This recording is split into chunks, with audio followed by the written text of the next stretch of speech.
ನಮಸ್ಕಾರ ಎಲ್ಲರಿಗೂ. ಈ ಒಂದು ವಿಡಿಯೋದಲ್ಲಿ ನೀಟ್ ಅಪ್ಲಿಕೇಶನ್ ಫೀಸನ್ನು ರೀಫಂಡ್ ಪಡೆಯುವುದು ಯಾವ ರೀತಿ ಅಂತ ತಿಳಿಸ್ಕೊಡ್ತಾ ಇದ್ದೀನಿ. ಒಂದು ರೀಫಂಡ್ಗೆ ಅವಕಾಶವನ್ನು ಕೊಟ್ಟಿದ್ದಾರೆ ನೀಟ್ ಎಕ್ಸಾಮ್ ಕಡೆಯಿಂದ.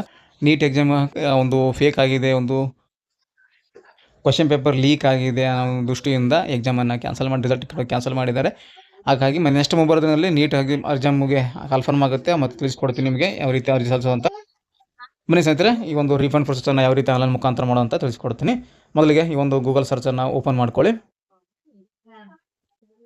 ಗೂಗಲ್ ಸರ್ಚಲ್ಲಿ ನೀಟ್ 2026 ಅಂತ ಸರ್ಚ್ ಮಾಡಿ, 2026 ಅಂತ ಸರ್ಚ್ ಮಾಡಿ ಅಧಿಕೃತ ಒಂದು ವೆಬ್ಸೈಟ್ ಓಪನ್ ಆಗುತ್ತೆ. ಫಸ್ಟ್ ಲಿಂಕಲ್ಲಿ NEET.NTA.NIC.in ಅಂತ ಇದನ್ನು ಕ್ಲಿಕ್ ಮಾಡ್ಕೊಳ್ಳಿ. ಕ್ಲಿಕ್ ಮಾಡ್ಕೊಂಡು ಈ ರೀತಿ ಬರುತ್ತೆ, national eligibility come entrance test UG ಅಂತ ಬಂದಿದೆ. ಇದರಲ್ಲಿ ನಿಮಗೆ ಒಂದು ಮೊದಲಿಗೆ ಪಬ್ಲಿಕ್ ನೋಟಿಸ್ ಅಂತ ಕೊಟ್ಟಿದ್ದಾರೆ ನೋಡಿ. Public notice dated regarding refund examination ಅಂತ ಕೊಟ್ಟಿದ್ದಾರೆ. ಇದನ್ನು ಕ್ಲಿಕ್ ಮಾಡಿಕೊಂಡ್ರೆ PDF ಓಪನ್ ಆಗುತ್ತೆ. ಅಲ್ಲಿ ನಿಮಗೆ PDF ಅಲ್ಲಿ ಯಾವ ರೀತಿ ರೀಫಂಡನ್ನು ಪಡ್ಕೊಳ್ಳೋದು, ಕೊನೆಯ ದಿನಾಂಕ ಏನೆಲ್ಲ ಡಾಕ್ಯುಮೆಂಟ್ ಬೇಕಾಗುತ್ತೆ ಅಂತ ಕೊಟ್ಟಿದ್ದಾರೆ. ಇದಕ್ಕೆ ಬೇಕಾಗಿರೋದು ನಿಮಗೆ ಬ್ಯಾಂಕ್ ಪಾಸ್ಬುಕ್ ಬೇಕಾಗುತ್ತೆ, ಸ್ಕ್ಯಾನ್ ಮಾಡಿ ಅಪ್ಲೋಡ್ ಮಾಡಬೇಕಾಗಿರುತ್ತೆ. ಮತ್ತು ಕೊನೆಯ ದಿನಾಂಕ 27/7 ರಾತ್ರಿ 12 ಗಂಟೆವರೆಗೂ ನೀವು ಅವಕಾಶವನ್ನು ಕೊಟ್ಟಿದ್ದಾರೆ. ಸ್ಕ್ಯಾನರ್ಡ್ ಒಂದು ಬ್ಯಾಂಕ್ ಪಾಸ್ಬುಕ್ ಬೇಕಾಗುತ್ತೆ ಅಂತ ಕೊಟ್ಟಿದ್ದಾರೆ. ಓದ್ಕೊಳ್ಳಿ. ಮತ್ತು ಬ್ಯಾಕ್ ಬನ್ನಿ. ಬ್ಯಾಕ್ ಮತ್ತೆ ಹೋಮ್ ಪೇಜ್ ಅಂತ ಕ್ಲಿಕ್ ಮಾಡ್ಕೊಳ್ಳಿ. ಕ್ಲಿಕ್ ಮಾಡಿದ ನಂತರ ಮತ್ತೆ ಕೆಳಗಡೆ ಸ್ಕ್ರಾಲ್ ಡೌನ್ ಮಾಡಿದಾಗಲಿ ಕ್ಯಾಂಡಿಡೇಟ್ ಆ್ಯಕ್ಟಿವಿಟಿ ಅಂತ ಇರುತ್ತೆ. ಇದರಲ್ಲಿ ಫಸ್ಟ್ ಲಿಂಕ್ ಇದೆ ನೋಡಿ, fee refund window for neat UG ಅಂತ ಕೊಟ್ಟಿದ್ದಾರೆ. ಇದನ್ನು ಕ್ಲಿಕ್ ಮಾಡಿ. ಕ್ಲಿಕ್ ಮಾಡಿದಾಗ ಡೈರೆಕ್ಟಾಗಿ ನಿಮಗೆ ಈ ರೀತಿಯಾಗಿ ಲಾಗಿನ್ ಪೇಜ್ಗೆ ಬರುತ್ತೆ. Online registration candidate login. ಇಲ್ಲಿ ನಿಮ್ಮ ಒಂದು application number, NEET application number, ಒಂದು ಪಾಸ್ವರ್ಡ್ ಇಟ್ಕೋಬೇಕಾಗುತ್ತೆ. ಇಟ್ಕೊಂಡಿರ್ತೀರಲ್ಲ ಅಪ್ಲಿಕೇಶನ್ ಹಾಕುವಾಗ ಆ ಒಂದು ಎರಡನ್ನ ಎಂಟ್ರಿ ಮಾಡಿ, ಅಪ್ಲಿಕೇಶನ್ ಮತ್ತು ಪಾಸ್ವರ್ಡ್ ಹಾಕಿ ಕಾಣ್ತಾ ಇರುವ ಕ್ಯಾಪ್ಚರ್ ಕೋಡ್ ಇದೆಲ್ಲ ಇಲ್ಲಿ ಎಂಟ್ರಿ ಮಾಡಿಕೊಂಡು ಲಾಗಿನ್ ಅಂತ ಕೆಳಗಡೆ ಕಾಣುತ್ತೆ ನೋಡಿ. ಈ ಒಂದು ಲಾಗಿನ್ ಬಟನ್ ಮೇಲೆ ಕ್ಲಿಕ್ ಮಾಡಿ. ಈ ರೀತಿಯಾಗಿ ನಿಮಗೆ ಲಾಗಿನ್ ಆಗುತ್ತೆ. ಇಲ್ಲಿ ನಿಮ್ಮ ಅಪ್ಲಿಕೇಶನ್ ರಿಜಿಸ್ಟ್ರೇಷನ್ ಫೀಸ್ ಎಲ್ಲ ಕಂಪ್ಲೀಟ್ ಆಗಿದೆ ಅಂತ ಬಂದಿದೆ. ಇಲ್ಲಿ ಕೆಳಗಡೆ ಅಪ್ಲಿಕೇಶನ್ ನಂಬರ್ ಕೂಡ ತೋರಿಸುತ್ತೆ. ಮತ್ತು ಕೆಳಗಡೆ ಸ್ಕ್ರಾಲ್ ಡೌನ್ ಮಾಡ್ಕೊಳ್ಳಿ.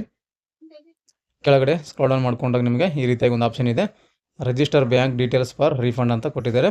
ಇಲ್ಲಿ ನಿಮ್ಮ ಒಂದು ಬ್ಯಾಂಕ್ ಡೀಟೇಲ್ಸ್ ಎಂಟರ್ ಮಾಡೋದಿರುತ್ತೆ. ಇದ್ರ ಮೇಲೆ ಕ್ಲಿಕ್ ಮಾಡ್ಕೊಳ್ಳಿ. ಬ್ಯಾಂಕ್ ಡೀಟೇಲ್ಸ್ ಅಂತಿದೆ, ಇದ್ರ ಮೇಲೆ ಕ್ಲಿಕ್ ಮಾಡ್ಕೊಳ್ಳಿ. ಈ ರೀತಿ ನಿಮಗೆ ಓಪನ್ ಆಗುತ್ತೆ. ಇಲ್ಲಿ ನಿಮಗೆ ಮೊದಲಿಗೆ ಅಕೌಂಟ್ ಹೋಲ್ಡರ್ ನೇಮ್ ಕೇಳ್ತಾ ಇದೆ. As for bank passbook account holder name ಹಾಕಬೇಕು, ಅನಂತರ ಎಪ್ಸ್ ಕೋಡ್ ಹಾಕಬೇಕು, ಆಮೇಲೆ ಅಕೌಂಟ್ ನಂಬರ್ ಹಾಕಬೇಕು, ಮತ್ತು reconfirm account number, bank name, ಮತ್ತು ಇಲ್ಲಿ ಸ್ಕ್ಯಾನ್ಡ್ ಕಾಪಿ ಚೆಕ್, ಕ್ಯಾನ್ಸಲ್ ಚೆಕ್ಕನ್ನು ಅಪ್ಲೋಡ್ ಮಾಡಬೇಕಂತ ಕೊಟ್ಟಿದ್ದಾರೆ. ಕ್ಯಾನ್ಸಲ್ ಚೆಕ್ ನಿಮ್ಮ ಹತ್ರ ಇಲ್ಲ ಅಂದರೆ ನಿಮಗೆ ಬ್ಯಾಂಕ್ ಪಾಸ್ಬುಕ್ಕನ್ನು ನೀವು ಅಪ್ಲೋಡನ್ನು ಮಾಡ್ಬೋದು. ಸೊ ಇದನ್ನು ಕೇರ್ಫುಲ್ಲಾಗಿ ಬ್ಯಾಂಕಲ್ಲಿರುವಂಥ ಹೆಸರು ಹಾಕಬೇಕು, ಎಪ್ಸ್ ಕೋಡ್ ಹಾಕಬೇಕು, ಅಕೌಂಟ್ ನಂಬರ್ ಅದು ಒಂದ್ಸಲ ರೀಚೆಕ್ಕನ್ನು ಮಾಡ್ಕೋಬೇಕು. ಸಂಪೂರ್ಣವಾಗಿ ರೀಚೆಕ್ಕನ್ನು ಮಾಡ್ಕೊಳ್ಳಿ. ಎಲ್ಲನೂ ಕರೆಕ್ಟ್ ಆಗಿದೆ ಅಂತ ನೋಡಿಕೊಂಡು ಕೆಳಗಡೆ ಸ್ಕ್ರಾಲ್ ಡೌನ್ ಮಾಡ್ಕೊಳ್ಳಿ. ಇಲ್ಲಿ ಸಬ್ಮಿಟ್ ಅಂತ ಬಟನ್ ಇರುತ್ತೆ. ಇಲ್ಲಿ ನೀವು ಕನ್ಸೆಂಟನ್ನು ಟಿಕ್ ಮಾಡ್ಕೊಳ್ಳಿ. ಟಿಕ್ ಮಾಡಿಕೊಂಡು ಇಲ್ಲಿ ಸಬ್ಮಿಟ್ ಅಂತ ಏನು ಕಾಣ್ತಾ ಇದೆಯಲ್ಲ, ಈ ಒಂದು ಸಬ್ಮಿಟ್ ಬಟನ್ ಮೇಲೆ ನೀವು ಕ್ಲಿಕ್ ಮಾಡ್ಕೊಳ್ಳಿ. ಸಬ್ಮಿಟ್ ಆಗುತ್ತೆ ನೋಡಿ. ಈ ರೀತಿಯಾಗಿ ನಿಮಗೆ ಬರುತ್ತೆ, ಬ್ಯಾಂಕ್ ಡೀಟೇಲ್ಸ್ ಸಬ್ಮಿಟೆಡ್ ಸಕ್ಸಸ್ಫುಲಿ ಅಂತ ಬರುತ್ತೆ. ಈ ರೀತಿಯಾಗಿ ಬರಬೇಕು. ಈ ರೀತಿಯಾಗಿ ನೀವು ತುಂಬ ಈಸಿಯಾಗಿ ಒಂದು ನೀಟ್ ಆನ್ಲೈನ್ ಅಪ್ಲಿಕೇಶನ್ದು ರೀಫಂಡನ್ನು ಪಡ್ಕೋಬೋದು. ಸೊ ಈ ಒಂದು ಮಾಹಿತಿ ನಿಮಗೆ ಉಪಯುಕ್ತ ಆಗಿದೆ ಅಂತ ಅನ್ಕೊತೀನಿ. ಇದರಲ್ಲಿ ಏನಾದರೂ ಗೊತ್ತಾಗಿಲ್ಲ ಅಂದರೆ ಕಮೆಂಟ್ ಮಾಡಿ, ಕಮೆಂಟಲ್ಲಿ ನಿಮಗೆ ಉತ್ತರವನ್ನು ಕೊಡ್ತೀನಿ ಅಂತ ಹೇಳ್ತಾ ನೆಕ್ಸ್ಟ್ ವಿಡಿಯೋದಲ್ಲಿ ಮತ್ತೊಂದು ಮಾಹಿತಿಯೊಂದಿಗೆ ನಿಮ್ಮನ್ನು ಭೇಟಿ ಆಗ್ತೀನಿ. ಅಲ್ಲಿವರೆಗೂ ನಮ್ಮ ವಿಡಿಯೋಸನ್ನು ನೋಡ್ತಾ ಇರಿ, ಸಪೋರ್ಟ್ ಮಾಡಿ ಅಂತ ಹೇಳ್ತಾ ಥ್ಯಾಂಕ್ಸ್ ಫಾರ್ ದ ವಾಚಿಂಗ್.